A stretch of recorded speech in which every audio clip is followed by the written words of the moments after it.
Learn Somali with a native speaker. Download the free PDF file of this lesson. Please don't forget to subscribe and like. Also, you can leave a comment. Those will help us grow faster. Thanks. Last lesson we learned 50 most useful Somali conversations, and in this lesson we are going to learn different ways we can use Heystaa versus Leeyahay in Somali. And actually this lesson is so crucial to understand. Ambilono.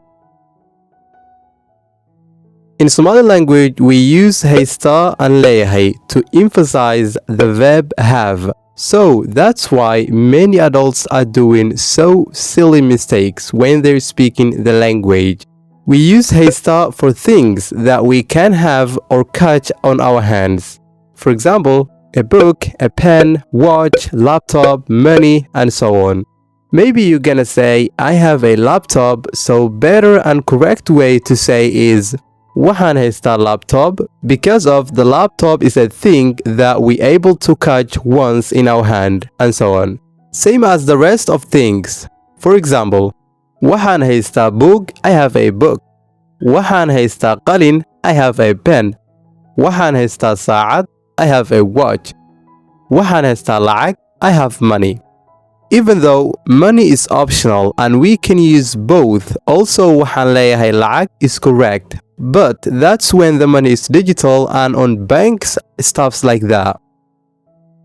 On the other hand, we use Leeyahay, anything that we can't catch on our hands, like people names, family members, siblings, your children, friends, home, car, work, and so on. So if you're gonna say, I have a big family, the correct way to say is waxaan leeyahay qoys weyn. So if you say waxaan haystaa qoys weyn, it's weird and funny because we can't catch the family on our hands, right? Same as the rest of the names. For example, waxaan leeyahay saaxiibo badan, I have many friends.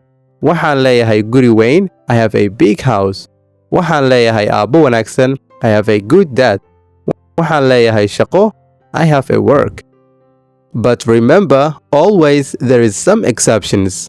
Like the time, months of the year, days of the week.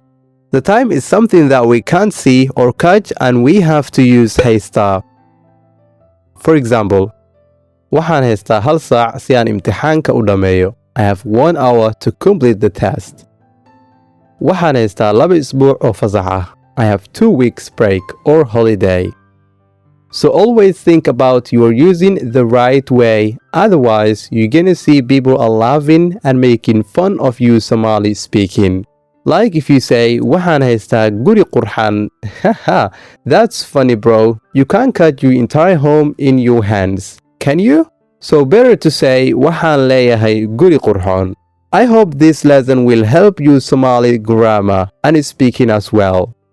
We are on our way to reach 1,000 community of enjoying to learn or improve Somali language.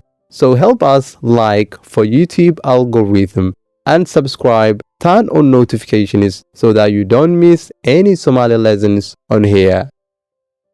Mahadsanid, nabadgelyo. Waxaa is arkaynaa isbuuca dambe. Bye bye.